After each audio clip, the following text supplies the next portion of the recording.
स्त्री सहित चारि बंधु और सही कालरात्रि। मो स्त्री रिया बहुत जिदखोर स्वभावर थिले।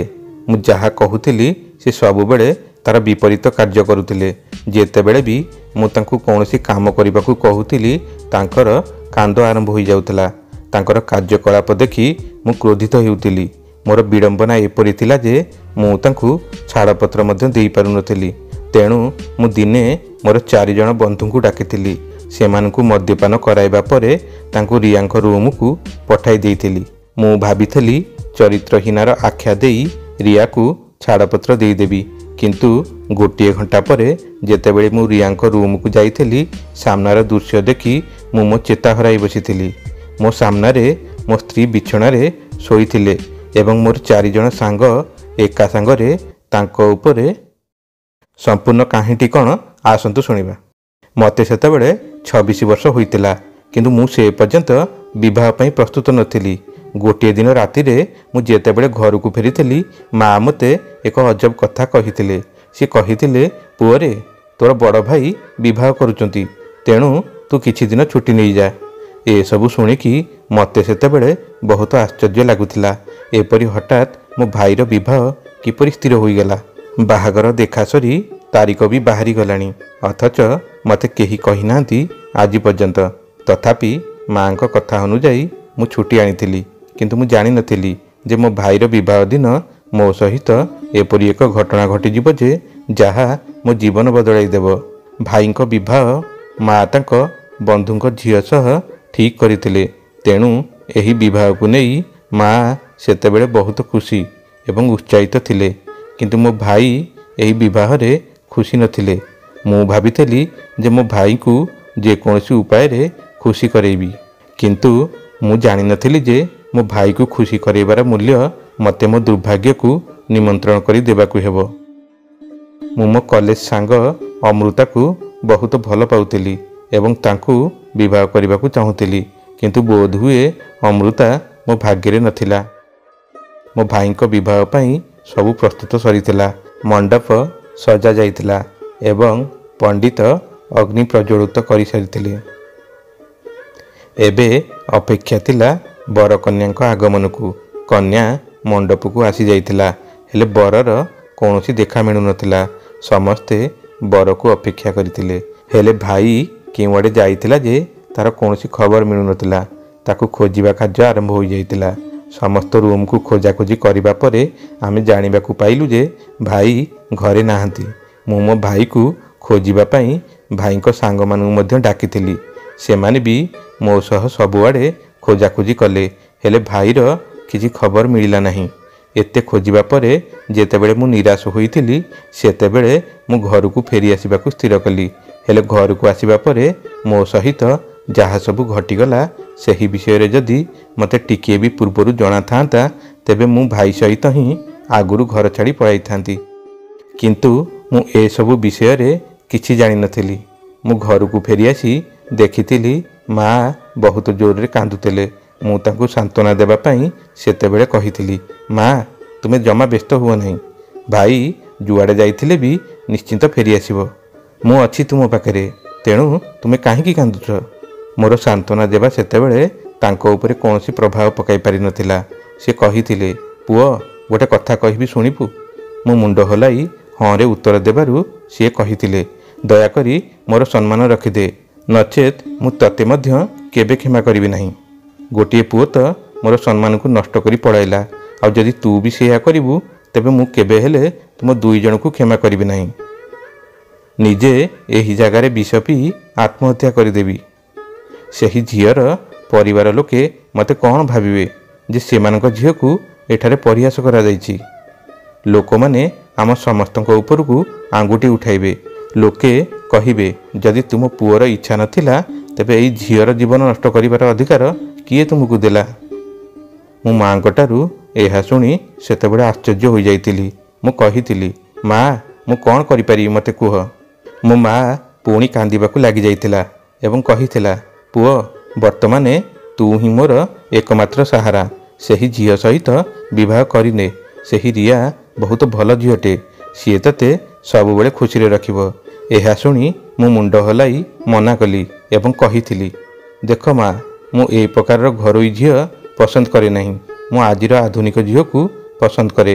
ମୋତେ କ୍ଷମା କର ମା, ମୁଁ ସେହି ଝିଅକୁ ବିବାହ କରିପାରିବି ନାହିଁ। ଏସବୁ ମୁଁ ଟିକିଏ ବିରକ୍ତ ହୋଇ ସେତେବେଳେ କହିଥିଲି, କିନ୍ତୁ ମାଆର ଲୁହ ଆହୁରି ବଢ଼ିଯାଇଥିଲା। ମାଆର ଏତେ କାନ୍ଦିବା ଦେଖି ମୁଁ ସହିପାରୁନଥାଏ। ହେଲେ ମୁଁ ଅମୃତାକୁ ଭଲ ପାଉଥିବା ହେତୁ ରିୟାକୁ ବିବାହ କରିବାକୁ ଅସମର୍ଥ ଥିଲି। ଠିକ୍ ସେହି ସମୟରେ ବାପା ଆସିକି କହିଥିଲେ, ଦେଖ ପୁଅ, ସମ୍ବିତ ତ ଆମ ମୁହଁରେ ଚୂନ କାଳି ଦେଇ ଘରୁ ପଳାଇଗଲା। ଯଦି ସିଏ ଆମକୁ ପୂର୍ବରୁ କହିଥାନ୍ତା, ବୋଧହୁଏ ଆମେ ତା ସମ୍ପର୍କ ଏଠାରେ ସ୍ଥିର କରିନଥାନ୍ତୁ। ଏପରି ପିଲାର ବିଶ୍ୱାସ କ'ଣ, ଯିଏ ଠିକ୍ ସମୟରେ ନିଜ ବାପା ମାଆଙ୍କୁ ଲଜ୍ଜାଜନକ ପରିସ୍ଥିତିରେ ପକାଇଦେବ। ବର୍ତ୍ତମାନ ମୁଁ ତାକୁ ମୋ ସମ୍ପତ୍ତିରୁ କାଣି କଉଡ଼ିଟିଏ ମଧ୍ୟ ଦେବି ନାହିଁ। ମୋର ଯାହା କିଛି ସମ୍ପତ୍ତି ଅଛି, ଏଇ ଘର ଆଉ ବ୍ୟାଙ୍କରେ ଥିବା ସବୁ ପଇସା, ଏସବୁ ଉପରେ ତା'ର କୌଣସି ଅଧିକାର ନାହିଁ। ଯଦି ତୁ ଏ ଝିଅକୁ ବିବାହ କରି ଆମ ସମ୍ମାନ ରକ୍ଷା କରିବୁ, ତେବେ ମୁଁ ତୋ ନାଁରେ ସବୁ ସମ୍ପତ୍ତି ଲେଖିଦେବି। ବାପାଙ୍କ କଥା ଶୁଣି ମୋର ସେତେବେଳେ ସମ୍ପତ୍ତି ଉପରେ ଲୋଭ ଆସିଯାଇଥିଲା। ବାପା କହିଥିଲେ, ମୋର ଯେତିକି ଜାଗା ବାଡ଼ି ସମ୍ପତ୍ତି ଅଛି, ସେସବୁ ବସିକି ଖାଇଲେ ବି ତୁ ଏବଂ ରିୟା ସାରା ଜୀବନ ଆରାମରେ ଚଳିଯିବ। ବାପାଙ୍କର ଅନେକ ସମ୍ପତ୍ତି ଏବଂ ଜମି ଥିଲା। ଆଜି ପର୍ଯ୍ୟନ୍ତ ବାପା ଆମକୁ ଏହା ବିଷୟରେ ଜାଣିବାକୁ ମଧ୍ୟ ଅନୁମତି ଦେଇନାହାନ୍ତି। ବାପାଙ୍କ କହିବା ଅନୁଯାୟୀ ପିଲାମାନଙ୍କୁ ସେମାନଙ୍କ ପିତାମାତାଙ୍କ ସମ୍ପତ୍ତି ବିଷୟରେ କହିବା ଉଚିତ ନୁହେଁ, ନଚେତ୍ ପିଲାମାନେ ସମ୍ପତ୍ତି ଲୋଭରେ ପଡ଼ିଯିବେ ଏବଂ ଏହାର ବଣ୍ଟନ ବିଷୟରେ ଭାବିବେ। ମୁଁ ବାପାଙ୍କ କଥା ଶୁଣି ବିବାହ ପାଇଁ ସେତେବେଳେ ରାଜି ବୋଲି ସେଦିନ ମୁଁ ସମ୍ମତି ଜଣାଇଥିଲି। ମୋ ପାଟିରୁ ହଁ ଶୁଣିବା ପରେ ମୋ ମା ବାପା ଖୁସିରେ ଆତ୍ମହରା ହୋଇପଡ଼ିଥିଲେ। ବାପା କହିଥିଲେ, ପୁଅ, ତୁ ଆଜି ମୋ ଇଜ୍ଜତ ବଞ୍ଚେଇଛୁ। ଆଗକୁ ଦେଖିବୁ, ମୁଁ ମଧ୍ୟ ତତେ ଖୁସି କରେଇବି। ମୁଁ ତତେ ଏତେ ଜିନିଷ ଦେବି ଯେ ତୁ କେବେ ସ୍ୱପ୍ନରେ ମଧ୍ୟ ଭାବିନଥିବୁ। ମୋ ହୃଦୟରେ ସେତେବେଳେ ବାପାଙ୍କ ସମ୍ପତ୍ତିର ଲୋଭ ଘର କରିଯାଇଥିଲା। ମୁଁ ଖୁସି ଖୁସି ସେଦିନ ରିୟା ସହ ବିବାହ କରିନେଇଥିଲି। ଭାବିଥିଲି ମୋ ବାପାଙ୍କ ଜମିକୁ ବିକ୍ରି କରି ନୂତନ ବ୍ୟବସାୟଟେ ଆରମ୍ଭ କରିପାରିବି। ଯେହେତୁ ମୋ ନାଁରେ ସେହି ଜମି ସବୁ ହେବାକୁ ଯାଉଥିଲା, ତେଣୁ ତାକୁ ମୁଁ ବିକ୍ରି କରିଥିଲେ ମୋତେ କେହି କିଛି କହିପାରିନଥାନ୍ତେ। ସେମାନେ ଏବେ ମୋର ଦୟାର ପାତ୍ର ଥିଲେ, ତେଣୁ ମୋର ସବୁ କଥାରେ ରାଜି ହୋଇଯାଇଥାନ୍ତେ। ମୋ ମା ବହୁତ ଭଲ ଭାବରେ ଜାଣିଥିଲେ ଯେ ମୁଁ ଏପରି ଝିଅମାନଙ୍କୁ ପସନ୍ଦ କରେ ନାହିଁ। କେବଳ ତାଙ୍କ ଇଜ୍ଜତ ରକ୍ଷା ପାଇଁ ମୁଁ ତାଙ୍କୁ ବିବାହ କରିଥିଲି। ମୁଁ ରିୟାଙ୍କୁ ବିବାହ କରି ବାପା ମାଆଙ୍କ ସମ୍ମାନ ରକ୍ଷା କରିଥିବା ଯୋଗୁଁ ସେମାନଙ୍କର ମୁଁ ଗେହ୍ଲା ପୁଅ ହୋଇଯାଇଥିଲି। ସମସ୍ତେ ମୋ ଉପରେ ଅତ୍ୟଧିକ ଖୁସି ଥିଲେ। ଚତୁର୍ଥୀ ରାତିରେ ଯେତେବେଳେ ମୁଁ ରୁମ୍ ଭିତରକୁ ପ୍ରବେଶ କରି ଦେଖିଥିଲି, ଆଗରେ ଗୋଟେ ସୁନ୍ଦର ଗାଉଁଲି ଝିଅଟେ ମୁହଁ ଘୋଡ଼ାଇ ବସିଥିଲା। ହେଲେ ମୋତେ ତାକୁ ଦେଖି କୌଣସି ଫରକ ପଡ଼ୁନଥିଲା, କାରଣ ମୋତେ ଗାଉଁଲି ଝିଅ ଜମା ପସନ୍ଦ ନଥିଲେ। ମୋତେ ସହରୀ ଝିଅ ପସନ୍ଦ ଥିଲେ। ଭାଇଙ୍କ ସହ ବିବାହ ପାଇଁ ମା ଯେତେବେଳେ ମୋତେ ରିୟାଙ୍କ ଫଟୋ ଦେଖାଇଥିଲେ, ମୋତେ ସେ ଭାଉଜ ରୂପରେ ବହୁତ ପସନ୍ଦ ଆସିଥିଲା। ରିୟା ଦେଖିବାକୁ ଗୋରୀ, ସୁନ୍ଦରୀ ଏବଂ ସଂସ୍କାରୀ ଥିଲା। ହେଲେ ମୋ ସ୍ତ୍ରୀ ହିସାବରେ ମୁଁ ତାକୁ ଦେଖିପାରୁନଥିଲି। ମୁଁ ପଇସା ଲୋଭରେ ବିବାହ ତ କରିଦେଲି, ହେଲେ ତାକୁ ସ୍ତ୍ରୀ ବୋଲି କଦାପି ଗ୍ରହଣ କରିପାରିବି ନାହିଁ। ଏସବୁ ମନେ ମନେ ଭାବି ମୁଁ ମୋର ବାହାଘର କପଡ଼ା ବଦଳେଇ ଆଲମାରିରୁ ଗାମୁଛା ବାହାର କରି ଫ୍ରେଶ୍ ହେବାକୁ ବାଥରୁମ୍ ଚାଲିଯାଇଥିଲି। ବାଥରୁମ୍ରୁ ଆସିବା ପରେ ମୋତେ ଗୋଟେ ନରମ କଣ୍ଠର ସ୍ୱର ଶୁଣାଗଲା। ସେହି ସ୍ୱରଟି ରିୟାର ଥିଲା। ସିଏ ମୋତେ କହୁଥିଲା, ନମସ୍କାର ଆଜ୍ଞା। ମୁଁ ତା କଥା ଶୁଣି ସେତେବେଳେ କ୍ରୋଧିତ ହୋଇ କହିଥିଲି, ମୂର୍ଖ ଗାଉଁଲି, ଏତିକି ଜାଣିନାହଁ ଯେ ଚତୁର୍ଥୀ ଦିନ ସ୍ୱାମୀକୁ କେହି ନମସ୍କାର କୁହନ୍ତି ନାହିଁ। ମୋ କଥା ଶୁଣି ସେ ହସି ହସି ତାର ଓଢ଼ଣୀ କାଢ଼ି କହିଥିଲା, କ'ଣ ରାଗିଗଲ କି? ଏତିକି ଛୋଟ ଛୋଟ କଥାରେ କିଏ ଭଲା ରାଗେ ଯେ? ଯଦି ମୋ କଥା ତୁମକୁ ଦୁଃଖ ଦେଇଛି, ତେବେ ମୋତେ କ୍ଷମା କରିଦେବ। ତୁମେ ମୋର ସ୍ୱାମୀ, ମୋର ଇହକାଳ ପରକାଳର ଦେବତା। ମୁଁ ଭଲା ତୁମକୁ କିପରି କଷ୍ଟ ଦେଇପାରିବି? ତା କଥା ଶୁଣି ମୁଁ ମନେ ମନେ ଖୁସି ହେଉଥିଲି। ଯାହା ହେଉ, ଏଇ ଝିଅ ରିୟା ମୋ ଗୋଡ଼ ତଳେ ରହିବା ଭଳି ଝିଅଟେ, ଆଉ ତା ଅଜାଣତରେ ମୁଁ ଯାହା ଚାହିଁବି ତାହା କରିପାରିବି। ମୁଁ ସମ୍ପୂର୍ଣ୍ଣ ସ୍ୱାଧୀନତାର ସହ ଯେମିତି ଚଳୁଛି ସେମିତି ଚଳିପାରିବି। ରିୟାକୁ ମୁଁ ସେତେବେଳେ କହିଥିଲି, ଠିକ୍ ଅଛି, ଠିକ୍ ଅଛି, ରାତି ବହୁତ ହେଲାଣି, ଏବେ ତୁମର ପୋଷାକ ବଦଳାଇ ଫ୍ରେଶ୍ ହୋଇକି ଶୋଇପଡ଼। ସେ ହଁ କହି ବିଛଣାରୁ ଉଠୁଥିଲା। ସେ ଯେତେବେଳେ ବିଛଣାରୁ ଉଠି ପାଦ ତଳକୁ ପକାଇଥିଲା, ମୋର ନଜର ଭୂମିରେ ସ୍ପର୍ଶ ହେଉଥିବା ତାର କୋମଳ ପାଦ ଉପରେ ପଡ଼ିଥିଲା। ଏପରି ଲାଗୁଥିଲା ଯେମିତି ଏହି ପାଦଗୁଡ଼ିକ ଭୂମିରେ ରଖାଯିବା ପାଇଁ ଉଦ୍ଦିଷ୍ଟ ନୁହେଁ। ଏହି ପାଦ ତ ଫୁଲରେ ଚାଲିବା ଯୋଗ୍ୟ। ରିୟାର ପାଦଗୁଡ଼ିକ ଫୁଲ ପରି ନରମ ଏବଂ କ୍ଷୀର ପରି ଧଳା ଫରଫର ଥିଲା। ଏହା ପୂର୍ବରୁ ଗାଉଁଲି ହୋଇଥିବାରୁ ମୁଁ ତାଙ୍କ ମୁହଁକୁ ଦେଖିବା ଅନାବଶ୍ୟକ ବୋଲି ଭାବିଥିଲି। ବର୍ତ୍ତମାନ ଯେତେବେଳେ ମୁଁ ତାଙ୍କ ମୁହଁକୁ ଦେଖିଥିଲି, ତାଙ୍କ ମୁହଁରୁ ଦୃଷ୍ଟି ହଟାଇବାକୁ ଭୁଲି ଯାଇଥିଲି। ତାଙ୍କ ମୁହଁରେ ଏପରି ଏକ ଅଦ୍ଭୁତ ଚମକ ଥିଲା, ଯାହା ତାଙ୍କ ସାମ୍ନାରେ ଥିବା ଲୋକକୁ ନିଜ ଆଡ଼କୁ ଆକର୍ଷିତ କରୁଥିଲା। ସେ ଧୀରେ ଧୀରେ ପାଦ ପକାଇ ବାଥରୁମକୁ ଚାଲି ଯାଇଥିଲେ। ଯେତେବେଳେ ସେ ମୁହଁ ଧୋଇ ବାହାରକୁ ଆସିଲା, ମୁଁ ଅପଲକ ନୟନରେ ସେମିତି ତାକୁ ଚାହିଁ ରହିଥିଲି। ତାକୁ ଦେଖି ହୃଦୟରେ ସେତେବେଳେ ଅଜବ ଭାବନା ଉତ୍ପନ୍ନ ହେବାକୁ ଲାଗିଥିଲା। ସତରେ କେତେ ସୁନ୍ଦର ଏବଂ ଆକର୍ଷଣୀୟ ଥିଲା ତାର ଚେହେରା। ମନ ହେଉଥିଲା ତାକୁ ଆଲିଙ୍ଗନ କରି ଚୁମ୍ବନଟିଏ ଦେବା ପାଇଁ। ହେଲେ ମୁଁ ଭାବନାରୁ ବାସ୍ତବତାକୁ ଫେରି ଆସିଥିଲି।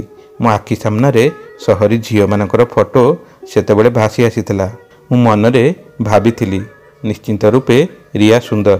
ଯେତେ ସୁନ୍ଦର ହେଲେ କ'ଣ ହେଲା, ସିଏ କ'ଣ ମଡ଼ର୍ଣ୍ଣ ଝିଅ ହୋଇପାରିବ? ଖାଲି ସୁନ୍ଦରତାରେ ଭାସିକି ମୁଁ କାହିଁକି ନିଜକୁ ତା ପାଖରେ ଟେକିଦେବି ଯେ? ଯେତେବେଳେ ସହରରେ ଗୋଟିଏରୁ ବଡ଼ ଆଉ ଗୋଟିଏ ସ୍ମାର୍ଟ ଝିଅ ମୋ ରୂପରେ ପ୍ରଭାବିତ ହୋଇ ମୋ ଉପରେ ତାଙ୍କର ସର୍ବସ୍ୱ ଲୁଟିବା ପାଇଁ ପ୍ରସ୍ତୁତ ଥିଲେ।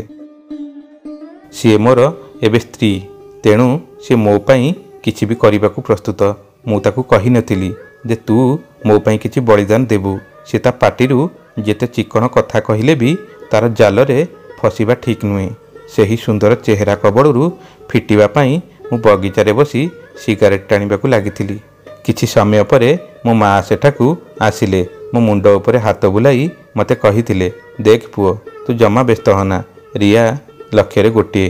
ଦେଖିବୁ, ଜୀବନ ସାରା ତତେ ଖୁସିରେ ରଖିବ। ସିଏ ତତେ ଭବିଷ୍ୟତରେ କୌଣସି ଅଭିଯୋଗ କରିବାର ସୁଯୋଗ ଦେବ ନାହିଁ। ସିଏ ଗୋଟେ ବହୁତ ଭଲ ଝିଅ ଏବଂ ତୁ ଏପରି ପତ୍ନୀ ପାଇଥିବାରୁ ନିଜକୁ ଭାଗ୍ୟବାନ ମନେକର। ଏତେ ରାତିରେ ଏପରି ବୋହୂକୁ ଏକୁଟିଆ ଛାଡ଼ି ଆସିବା ଠିକ୍ କଥା ନୁହେଁ। ତୁ ବୋହୂ ପାଖକୁ ରୁମ୍ ଭିତରକୁ ଯା। ମୁଁ ମୁଣ୍ଡ ପୋତି ଆଜ୍ଞାକାରୀ ପିଲା ପରି ହଉ କହି ସେଠାରୁ ଚାଲି ଆସିଥିଲି। ରୁମ୍ ଭିତରକୁ ପ୍ରବେଶ କରିବା ବେଳେ ଦେଖିଲି ସେ ଆଖି ବନ୍ଦ କରି ଏକ କୋଣରେ ଠାକୁରଙ୍କ ଫଟୋ ସାମ୍ନାରେ ହାତ ଯୋଡ଼ି ଠିଆ ହୋଇ ପ୍ରାର୍ଥନା କରୁଥିଲା। ମୁଁ ରୁମ୍ ଭିତରକୁ ଆସିଯାଇଥିଲି, ହେଲେ ତାକୁ ଏହି ବିଷୟରେ କୌଣସି ସୂଚନା ନଥିଲା। ସେ ଠାକୁରଙ୍କୁ ଡାକିବାରେ ଏତେ ନିମଗ୍ନ ଥିଲା ଯେ ତା ଆଖପାଖରେ କ'ଣ ହେଉଥିଲା ତାକୁ ଜଣାପଡ଼ୁନଥିଲା। ମୁଁ ଭିତରକୁ ଆସିବା ପରେ ତାକୁ ଥଟ୍ଟା କରି କହିଥିଲି, ତୁମେ କେଉଁ ପାପ କରିଛ ବିବାହ ପୂର୍ବରୁ? ଏମିତି କେତେ ପାପ କରିଛ ଯେ ବର୍ତ୍ତମାନ ତୁମକୁ ଏତେ ସମୟ ଯାଇ ଠାକୁରଙ୍କ ପାଖରେ କ୍ଷମା ପ୍ରାର୍ଥନା କରିବାକୁ ପଡ଼ୁଛି? ଖାଲିଟାରେ କିଏ ବାସର ରାତିରେ ଠାକୁରଙ୍କ ପୂଜା କରେ? ତୁମର ଏତେ ସମୟ ପୂଜା ପ୍ରାର୍ଥନା ପଛରେ ନିଶ୍ଚୟ କିଛି କାରଣ କିମ୍ବା କିଛି ପାପ ଅଛି। ସେ ମୋ କଥା ଶୁଣିବା ପରେ କ୍ରୋଧିତ ହେଲେ ନାହିଁ, ବରଂ ସେ ହସି କହିଥିଲା, ମୁଁ ତୁମର ଦୀର୍ଘ ଜୀବନ ପାଇଁ ପ୍ରାର୍ଥନା କରୁଥିଲି। ମୁଁ ସେପରି କୌଣସି ପାପ କରିନାହିଁ। ଯଦିଓ ଆମେ ସମସ୍ତେ ପାପୀ, ଜାଣିଶୁଣି କିମ୍ବା ଅଜାଣତରେ ପ୍ରତ୍ୟେକ ବ୍ୟକ୍ତି ଭୁଲ କରନ୍ତି। ସେଥିପାଇଁ ଶୋଇବା ପୂର୍ବରୁ ସେ ଆମକୁ ସଠିକ୍ ମାର୍ଗରେ ମାର୍ଗଦର୍ଶନ କରିବା ପାଇଁ ଭଗବାନଙ୍କ ନିକଟରେ ପ୍ରାର୍ଥନା କରିବା ଉଚିତ। ତା କଥା ଶୁଣି ମୁଁ ପୁନର୍ବାର କ୍ରୋଧିତ ହୋଇ କହିଥିଲି, ଠିକ୍ ଅଛି, ତମେ କ'ଣ କହିବାକୁ ଚାହୁଁଛ? ମୁଁ ଜଣେ ପାପୀ ଏବଂ ମୁଁ ନରକକୁ ଯିବି?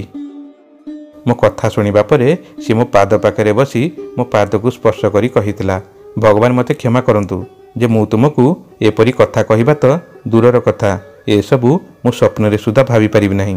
ମୁଁ ଏପରି କଥା କହିବା ପୂର୍ବରୁ ମୋ ଜିଭ ଛିଡ଼ିଯିବା ଉଚିତ ହେବ। ମୁଁ ତାର ସେତେବେଳେ ଏପରି ଗତିବିଧି ଦେଖି ଅତ୍ୟନ୍ତ କ୍ରୋଧିତ ହେଉଥିଲି। ମନେ ମନେ ଭାବୁଥିଲି, ଏତେ ତେଲ ମାରିବା ଠିକ୍ ନୁହେଁ। ଏହି ଝିଅଟା ସତରେ ଏସବୁ କହୁଛି ନା ଅଭିନୟ କରୁଛି, ମୁଁ ବୁଝିପାରୁନଥିଲି। ତାର ଏତେ ଧୈର୍ଯ୍ୟ ଧରି ମୋ କଥାର ଉତ୍ତର ଦେବା ମୋତେ ଆହୁରି କ୍ରୋଧିତ କରୁଥିଲା। ଯଦି ସେ ମୋ ଉପରେ ଟିକେ କ୍ରୋଧିତ ହୋଇ ଅଭିଯୋଗ କରିଥାନ୍ତା, ତେବେ ବୋଧହୁଏ ମୁଁ ମଧ୍ୟ ସ୍ୱାଭାବିକ ହୋଇଯାଇଥାନ୍ତି। ମୁଁ ଭାବିଥାନ୍ତି ଯେ ସିଏ ମଧ୍ୟ ମୋ ଭଳି ଗୋଟେ ସାଧାରଣ ମଣିଷ। କିନ୍ତୁ ସେ ଯେମିତି କୋମଳ ସ୍ୱଭାବର ଥିଲା, ସେତିକି ଶାନ୍ତ ମଧ୍ୟ ଥିଲା।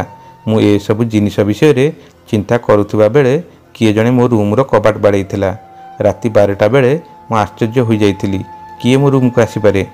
କବାଟ ଖୋଲି ଦେଖେ ତ ସାମ୍ନାରେ ବାପା ଥିଲେ। ଲୁହଭରା ଆଖିରେ ଠିଆ ହୋଇଥିଲେ। ମୁଁ ସଙ୍ଗେ ସଙ୍ଗେ ତାଙ୍କୁ ପଚାରିଥିଲି, କ'ଣ ହେଲା ବାପା, କାହିଁକି କାନ୍ଦୁଛ? ସିଏ କହିଥିଲେ, ଆରେ ପୁଅ, ଏଇଟା ଖୁସିର ଲୁହ। କଥା ତ ଏହିପରି ଯେ ଆଖିରେ ଖୁସିର ଲୁହ ଭରିଯିବ। ମୋ ରୁମ୍କୁ ଆସ, ମୁଁ ତତେ ସବୁ କଥା ବୁଝାଇକିରି କହିବି। ମୋ ହୃଦୟରେ ତ ସମ୍ପତ୍ତି ପାଇବାର ଲୋଭ ବାହାରିଥିଲା। ମୁଁ ପଚାରିଲି, ବାପା କ'ଣ ହୋଇଛି, ମୋତେ ସତ କୁହନ୍ତୁ। ସେ ଖୁସିରେ ମୋତେ ଏକ କାଗଜ ଦେଖାଇବାକୁ ଲାଗିଥିଲେ ଏବଂ କହିଥିଲେ, ଦେଖେ, ମୋର ଆବେଦନ କାର୍ଯ୍ୟାଳୟ ଦ୍ୱାରା ଗ୍ରହଣ କରାଯାଇଛି। ଏତେ ଦିନ ଧରି ମୁଁ ମୋ ଅଫିସରେ ଛୁଟି ପାଇଁ ଆବେଦନ ଦାଖଲ କରୁଥିଲି। ମୋତେ ଚାରିଧାମ ଯାତ୍ରା କରିବାକୁ ଯିବାର ବହୁତ ଇଚ୍ଛା ଥିଲା। ଏତେ ଦିନ ପରେ ମୋର ମନୋକାମନା ପୂରଣ ହୋଇଛି। ଏବେ ମୁଁ ଶାନ୍ତିରେ ଚାରିଧାମ ପରିଦର୍ଶନ କରିପାରିବି। ମୋର ସମସ୍ତ ଦାୟିତ୍ୱ ପ୍ରାୟ ଶେଷ ହୋଇଯାଇଛି କହିଲେ ଭୁଲ ହେବ ନାହିଁ। ବର୍ତ୍ତମାନ ତୁ ବିବାହିତ, ବହୁତ ସୁନ୍ଦର ଏବଂ ଗୁଣର ବୋହୂ ଆମ ଘରକୁ ଆସିଯାଇଛି। ସେ ନିଶ୍ଚୟ ତୋ ସହିତ ଆମ ଘରକୁ ମଧ୍ୟ ସମ୍ଭାଳି ନେବ। ତୋ ବଡ଼ ଭାଇ ତାଙ୍କ ବନ୍ଧୁଙ୍କ ଘରେ ଅଛି। ବର୍ତ୍ତମାନ ମୁଁ ତା ବିଷୟରେ ଚିନ୍ତିତ ନୁହେଁ। ସେ ତାର ଭୁଲ ବୁଝିପାରିଲେ ନିଶ୍ଚୟ ଭଲ ବାଟକୁ ଫେରିଆସିବ ବୋଲି ମୋର ବିଶ୍ୱାସ। ବର୍ତ୍ତମାନ ମୁଁ ଏବଂ ତୋର ମା ଟିକେ ଶାନ୍ତିରେ ଚାରିଧାମ ଯାତ୍ରା କରିପାରିବୁ। ଏସବୁ ଶୁଣି ମୁଁ ସେତେବେଳେ କହିଥିଲି, ବାପା, ଆପଣ ବହୁତ ଭଲ ନିଷ୍ପତ୍ତି ନେଇଛନ୍ତି। ଆପଣମାନେ ଏବେ ନିଶ୍ଚିନ୍ତରେ ଚାରିଧାମ ଯାତ୍ରା କରି ଫେରନ୍ତୁ।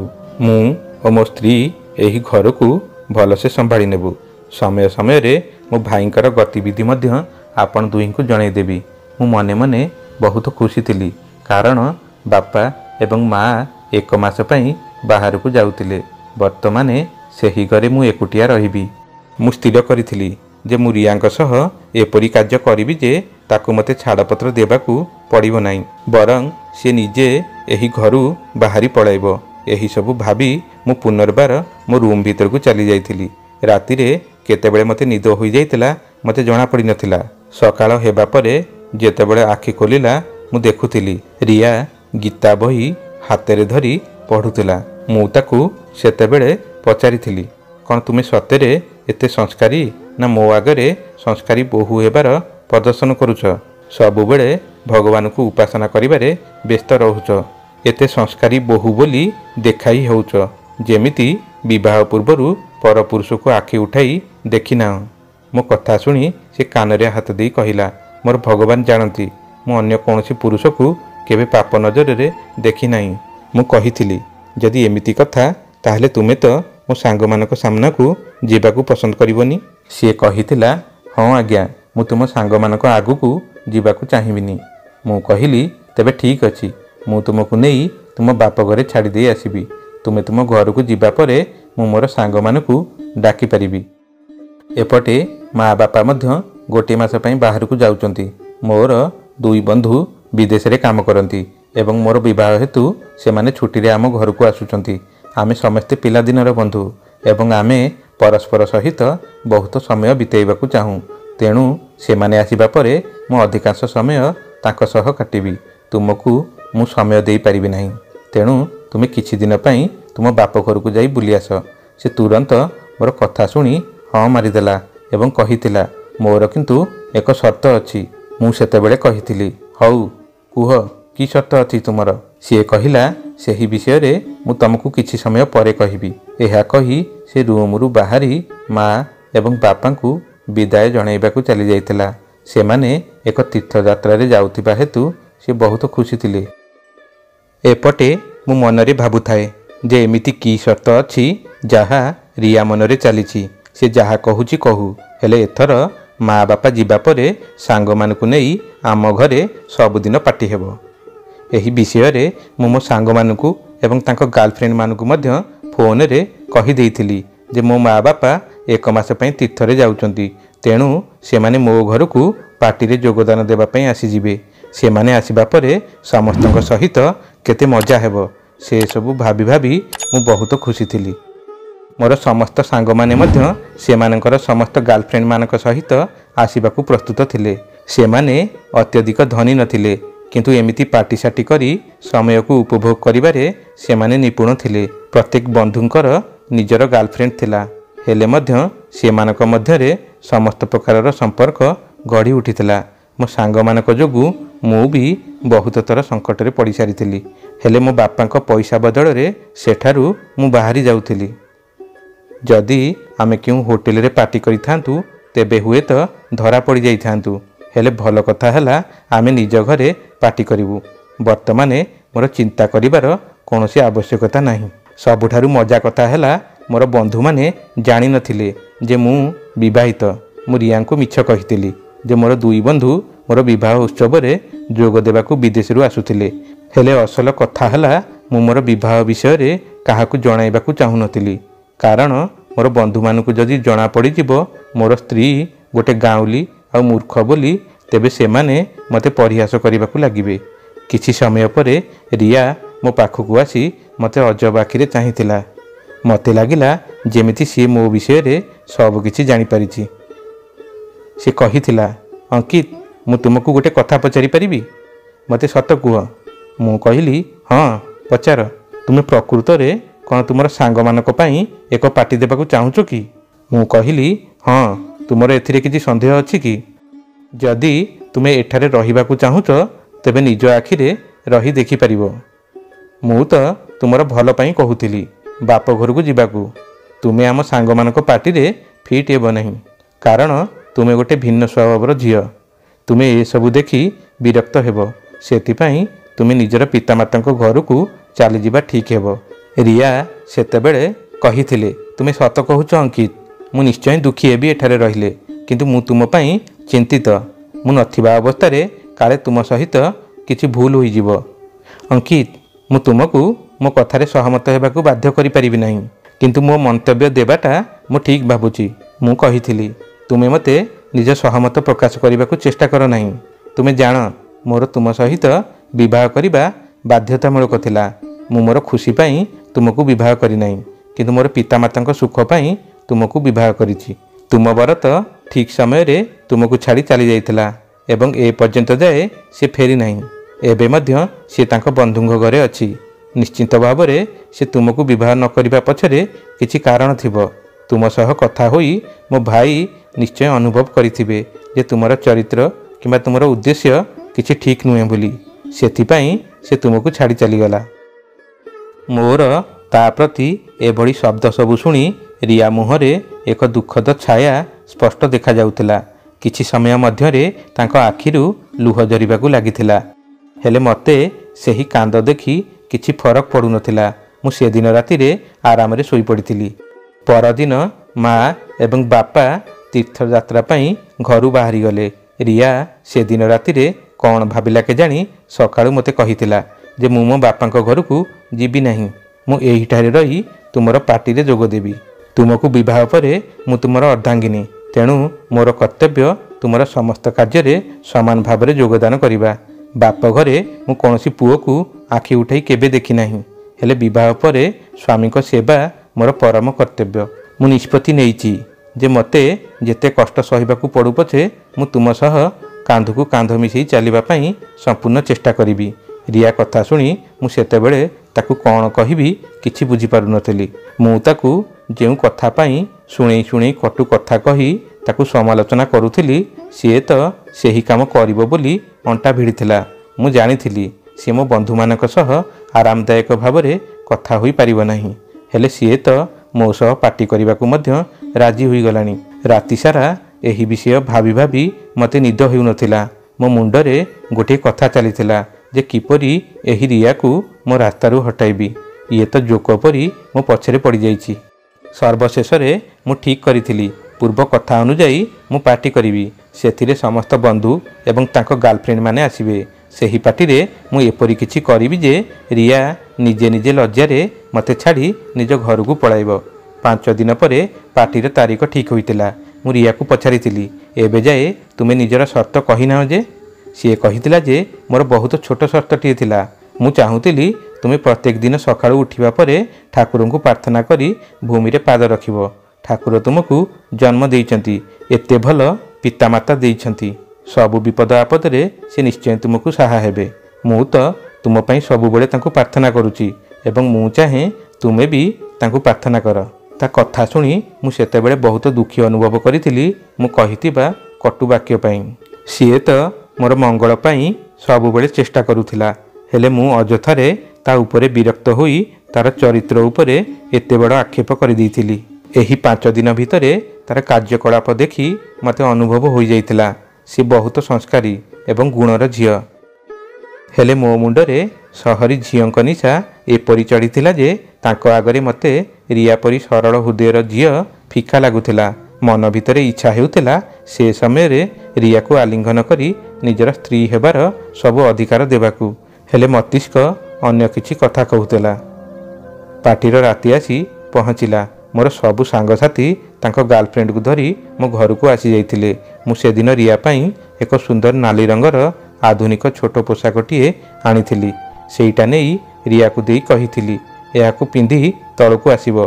ମୁଁ ଜାଣିଥିଲି ସେ ଏତେ ଛୋଟ ଡ୍ରେସ୍ ପିନ୍ଧିବ ନାହିଁ, ତେଣୁ ସେ ତଳକୁ କେବେ ଆସିବ ନାହିଁ। ଆଉ ଯଦି ବି ସେ ତଳକୁ ଆସିବ ତାହେଲେ ତା ପାଇଁ ମୁଁ ବହୁତ କିଛି ଯୋଜନା କରି ରଖିଥିଲି। ତଳେ ମୁଁ ମୋର ସାଙ୍ଗମାନଙ୍କ ସହିତ ମଦ ପିଇ ପାର୍ଟି ଉପଭୋଗ କରୁଥିବା ବେଳେ ହଠାତ୍ ମୋ ନଜର ସିଡ଼ି ଉପରକୁ ଯାଇଥିଲା। ରିୟା ସେହି ନାଲି ରଙ୍ଗର ଛୋଟ ଡ୍ରେସ୍ଟିରେ ସ୍ୱର୍ଗର ପରୀଟିଏ ଭଳି ଲାଗୁଥିଲା। ମୁଁ ପୂର୍ବ ଯୋଜନା ଅନୁଯାୟୀ ମୋର 4 ଜଣ ଚରିତ୍ରହୀନ ସାଙ୍ଗଙ୍କୁ ଠିକ୍ କରି ରଖିଥିଲି। ପୂର୍ବରୁ ତାଙ୍କୁ କହିଥିଲି ରିୟାକୁ ବିଭିନ୍ନ ବାହାନାରେ ମଦ ପିଆଇ ତା ସହିତ ପାର୍ଟିରେ ନାଚିବାକୁ। ରିୟାର ହୋସ ଚାଲିଯିବା ପରେ ତାକୁ ଏକ ରୁମ୍ରେ ବନ୍ଦ କରିଦେଇଥାନ୍ତି। ସକାଳେ ରିୟାକୁ ହୋସ ଆସିବା ପୂର୍ବରୁ ତା ସହିତ ମୋ ସାଙ୍ଗମାନଙ୍କୁ ଶୁଆଇ ଦେଇଥାନ୍ତି, ଯାହା ଫଳରେ କି ସକାଳୁ ଉଠିବା ପରେ ତାକୁ ପୂର୍ଣ୍ଣ ବିଶ୍ୱାସ ହୋଇଯାଇଥାନ୍ତା ଯେ ନିଶ୍ଚିନ୍ତ ରାତିରେ ତା ସହିତ କିଛି ଖରାପ କାର୍ଯ୍ୟ ହୋଇଛି ଆଉ ସେ ଅପବିତ୍ର ହୋଇଯାଇଛି। ନିଜକୁ ଏହିପରି ଲଜ୍ଜାଜନକ ପରିସ୍ଥିତିରେ ପାଇ ସେ ନିଜ ଆଡ଼ରୁ ହିଁ ମୋତେ ଛାଡ଼ିକି ପଳାଇବ। କିନ୍ତୁ ମୁଁ ସେହି 4 ଜଣ ସାଙ୍ଗକୁ ଏ କଥା ମଧ୍ୟ ସ୍ପଷ୍ଟ କରି କହିଥିଲି ଯେ ଏସବୁ ଭିତରେ ଯେପରି ରିୟାର ଚରିତ୍ର ଉପରେ କୌଣସି ଦାଗ ନ ଲାଗିବ କି ତୁମେମାନେ ତାର ଇଜ୍ଜତ ଉପରେ ଆଖି ପକାଇବ ନାହିଁ। କିନ୍ତୁ ତାକୁ ଦେଖି ସେଦିନ ତାର ସେ ଆଧୁନିକ ଛୋଟ ପୋଷାକରେ ତାର ସୌନ୍ଦର୍ଯ୍ୟ ପ୍ରତି ପ୍ରଲୋଭିତ ହୋଇ ସାଙ୍ଗମାନଙ୍କର ଲୋଲୁପ ଦୃଷ୍ଟି ତା ଉପରେ ପଡ଼ିଯିବ ବୋଲି ମୋତେ ଜଣାନଥିଲା। ମୁଁ ରିୟାକୁ ଏକ ଲୟରେ ଦେଖୁଥିଲି। ତାକୁ ଦେଖି ଲାଗୁଥିଲା ସେ ବହୁତ ସଂକୋଚିତ ମନେ କରୁଥିଲା। ସେତେବେଳେ ମଦ ନିଶା ମୋ ମୁଣ୍ଡ ଉପରେ ଚଢ଼ିଯାଇଥିଲା। ତା ଉପରେ ରିୟାର ସୌନ୍ଦର୍ଯ୍ୟ ମୋତେ ବିମୋହିତ କରିଦେଉଥିଲା। ହଠାତ୍ କ'ଣ ହେଲା ମୁଁ ବୁଝିପାରିନଥିଲି। ବୋଧହୁଏ ମଦ ନିଶାରେ ମୁଁ ଚେତାଶୂନ୍ୟ ହୋଇପଡ଼ିଥିଲି। ଅର୍ଦ୍ଧରାତ୍ରିରେ କାହାର ଗୋଟିଏ ଚିତ୍କାରର ଶବ୍ଦ ମୋ କାନରେ ବାଜିଥିଲା ଏବଂ ମୋ ଆଖି ଖୋଲି ଯାଇଥିଲା। ମୁଣ୍ଡ ବିନ୍ଧି ଫାଟି ପଡ଼ୁଥିଲା। ମୁଣ୍ଡ ଧରି ଉଠି ଦେଖିଲି ମୋ ଘର ସମ୍ପୂର୍ଣ୍ଣ ଖାଲି। ବୋଧହୁଏ ପାର୍ଟି ସାରି ସମସ୍ତେ ନିଜ ନିଜ ଘରକୁ ପଳାଇଛନ୍ତି। ହଠାତ୍ ମୁଣ୍ଡକୁ ଆସିଲା ରିୟା କେଉଁଠି ଅଛି? ସେତେବେଳେ ପୁଣି ଥରେ କାହାର ଚିତ୍କାରର ଶବ୍ଦ ଆସିଲା। ମୋ ମୁଣ୍ଡରେ ପ୍ରବଳ ଯନ୍ତ୍ରଣା ଅନୁଭବ ହେଉଥିବା ସତ୍ତ୍ୱେ ମୁଁ ଆସ୍ତେ ଆସ୍ତେ ଉଠି ସେହି ଶବ୍ଦ ଆସୁଥିବା ରୁମ୍ ଆଡ଼କୁ ଗଲି। ସେଠାରେ ଦୃଶ୍ୟ ଦେଖି ମୋ ପାଦ ତଳୁ ମାଟି ଭୁସୁ ଭୁସୁ ହୋଇ ଖସି ଯାଉଥିବା ଭଳି ଅନୁଭବ ହେଉଥିଲା। ମୋ ସ୍ତ୍ରୀ ରିୟା ଅର୍ଦ୍ଧନଗ୍ନ ଅବସ୍ଥାରେ ଚେତା ହରାଇ ବିଛଣା ଉପରେ ପଡ଼ିଥିବା ବେଳେ ମୋର ସାଙ୍ଗମାନେ ତା ସହିତ ଖରାପ କାମ କରିବାରେ ବ୍ୟସ୍ତ ଅଛନ୍ତି। ସେମାନଙ୍କୁ ଦେଖି ମୋର ସେତେବେଳେ ରକ୍ତ ଗରମ ହୋଇଯାଇଥିଲା। ମୁଁ ଗୋଟିଏ ପରେ ଗୋଟାଏ ସମସ୍ତଙ୍କୁ ସେଦିନ ରାତିରେ ନିସ୍ତୁକ ମାଡ଼ ମାରିଥିଲି। ସେମାନେ ଅତ୍ୟଧିକ ମଦ୍ୟପାନ କରିଥିବା ହେତୁ ସମସ୍ତେ ଚେତା ହରାଇ ପଡ଼ିଯାଇଥିଲେ। ମୁଁ ମୋର 2 ଭଲ ସାଙ୍ଗକୁ ଫୋନ୍ କରି ଘରକୁ ଡାକିଥିଲି ଏବଂ ତାଙ୍କୁ କହିଥିଲି ସେ 4 ଜଣଙ୍କୁ ଏଠାରୁ ନେଇଯିବା ପାଇଁ। ସକାଳ ହେଲେ ମୁଁ ତାଙ୍କ କଥା ବୁଝିଥାନ୍ତି।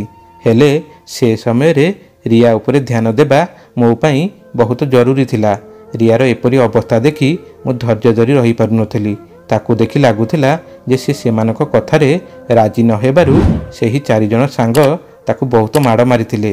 ତାର ଦେହ ସାରା ଏବଂ ମୁହଁରେ ହାତର ଦାଗ ବସିଥିଲା। ରିୟାର ଏସବୁ ଅବସ୍ଥା ଦେଖି ମୋ ହୃଦୟ ଫାଟି ଯାଉଥିଲା।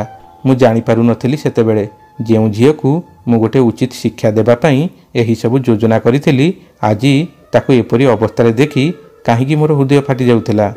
ଡେରି ନ କରି ତାକୁ ତୁରନ୍ତ ମୋର ଡାକ୍ତର ବନ୍ଧୁଙ୍କ କ୍ଲିନିକକୁ ନେଇଗଲି। ସେଠାରେ ଡାକ୍ତର ତାକୁ ଚେକଅପ୍ କରାଇ ବେଡ଼୍ରେ ଆଡ଼ମିଟ୍ କରି ରଖିଥିଲେ। ମୋର ଡାକ୍ତର ବନ୍ଧୁ ମୋତେ ସେଦିନ ପଚାରିଥିଲେ ଇଏ କିଏ ଏବଂ ଏହାର ଏପରି ଅବସ୍ଥା କିପରି ହେଲା। ମୁଁ ତାକୁ ସବୁ ଘଟଣା ମୂଳରୁ ଶେଷ ଯାଏ କହିଥିଲି। ସିଏ ମୋତେ ବୁଝାଇବାକୁ ଯାଇ ସେଦିନ କହିଥିଲା ଦେଖ ଅଙ୍କିତ, ତୁ ବହୁତ ଭାଗ୍ୟବାନ।